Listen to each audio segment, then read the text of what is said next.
చూశాను. ఆమె కోదాడ నుంచి 2 డేస్‌కి ఒకసారి 4 లీటర్ల పాలు తీసుకొస్తది హైదరాబాద్. అది దానివల్ల ఏమి యూజో నాకు అర్థమైతే అవ్వలేదు. అంటే ఆమెకు రూపాయి ఖర్చు లేదు.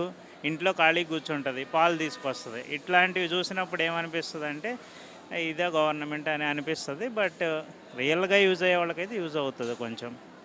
నిజంగానే ఉద్యోగం చేసుకునే వాళ్ళు మనకి ఛార్జెస్ పెట్టుకోలేక వాళ్ళకి ఈ రూ. 10 అన్నది నిజంగానే చాలా ఉపయోగపడుద్ది. కానీ మిస్‌యూజ్ చేసుకునే వాళ్ళు కూడా చాలామంది ఉంటారు. బెస్ట్ ఎగ్జాంపుల్ ఇదే. కోదాడ నుంచి 4 లీటర్ల పాలు తీసుకొని వీక్లీ ట్వైస్ వస్తా ఉంటదంటే అది బెస్ట్ ఎగ్జాంపుల్. మీరు దాన్ని హైలైట్ కూడా చేయొచ్చు. అది జరుగుతుంది. ఆటో ఆటో కార్మికులు అంటే చిన్న కార్మికులు. వారికి ఈ సంవత్సరం మన గత ప్రభుత్వం రూ. 10,000 ఇవ్వడం అయితే జరిగింది. అలాంటి పథకాలు ఇప్పుడు వారికి వస్తాయో లేదో తెలీదు. ఇలాంటి మహిళలు ఫ్రీ బస్ వల్ల వాళ్ళకి నిజంగానే వాళ్ళకి ఛార్జెస్ ఉండవు కదా! బేరాలు ఉండవు. సో, మరి వాళ్ళు కూడా ఇబ్బంది పడతారన్నదైతే వాస్తవం. ఆ! ఇనీషియల్‌గా పడతారు. కానీ కొంత వీళ్ళు ఏంటంటే, ఇప్పుడు మేము అక్కడ అబ్జర్వ్ చేసిందేంటంటే, ఫస్ట్ ఇనీషియల్‌గా వస్తారండి లేడీసు. తర్వాత రాను రాను ఒక 5, 6 మంత్ అయినాక ఆ క్రౌడ్‌లో ఎందుకులే అని ఆటోలకి వెళ్ళిపోయేవాళ్ళు వెళ్తున్నారు. అది పెద్ద ప్రాబ్లమ్.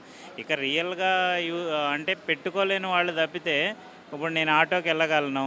ఆ క్రౌడ్‌లో నుంచొని ఎందుకు వెళ్ళటం అనేసి ఆటోకి వెళ్తారు. ప్రిఫరెన్స్ ఇస్తారు.